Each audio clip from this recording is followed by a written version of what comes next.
Now it's time to start thinking about those objects that you've chosen for your still life. So we want to choose, I think I said like between 5 and 9 objects for your still life, and that is to give you some variety. But I want you to think about what objects you choose and why you're placing them together. So some objects might be placed together because they all make sense. So for example, if I grabbed some cooking utensils, some fruit, and some cups from my kitchen, maybe all of those things relate because they're from the kitchen. Other still lifes might be put together with objects that don't necessarily belong together. Maybe they all have a very different purpose or a very different meaning or use behind them, and that's okay too. So you really can choose whatever objects you want, but you want to think about why you're putting them together. So I want to explain my still life a little bit and why I chose some of the things that I did. So I'm going to start from left to right. So over on the right hand side, I have my drawing mannequin. A drawing mannequin can be used to learn how to draw proportions and kind of just represents an artist. So that's representing part of my background with drawing and just my interest in art. Then I have my plant in the gray pot, and I chose that because I love having plants all over my house. I really love the outdoors, and I like to be able to bring the outdoors inside whenever I can.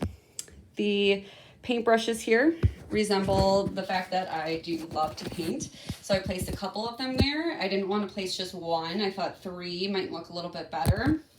And then I have the globe here. Because I really love to travel. I don't get to do it often, but I hope to travel a lot more around the world one day. And that is sitting on top of my book here. And that just represents the fact that I do love to read. I like to be able to give my mind a chance to escape into different worlds. So I just picked objects to place together that represent different things about me. I thought I would like to sit and look at these things while I draw, so why not place them all together? You might find objects that have different meanings to you, and that's okay. I want you to come up with a still life that makes sense for you.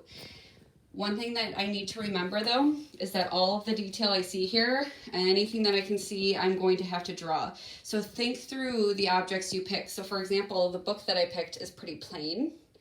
The plant is in a really plain pot, but the globe has a lot of detail to it, so I'm going to have to be ready to put detail there. When I thought about the objects that I picked, I also wanted to pick different sizes. So the drawing mannequin is tall and thin. The plant is shorter and wider. The brushes are small in the middle. If I didn't have those there, I just have all of these kind of big objects together. And then the book is wider. The globe is taller, and now I have this round shape here.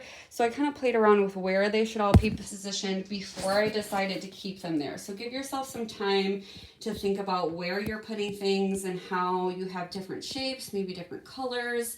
Maybe you have objects that are all the same color. It's really going to take a little while for you to think through everything you're setting up. But this is my example, and I hope you enjoy it.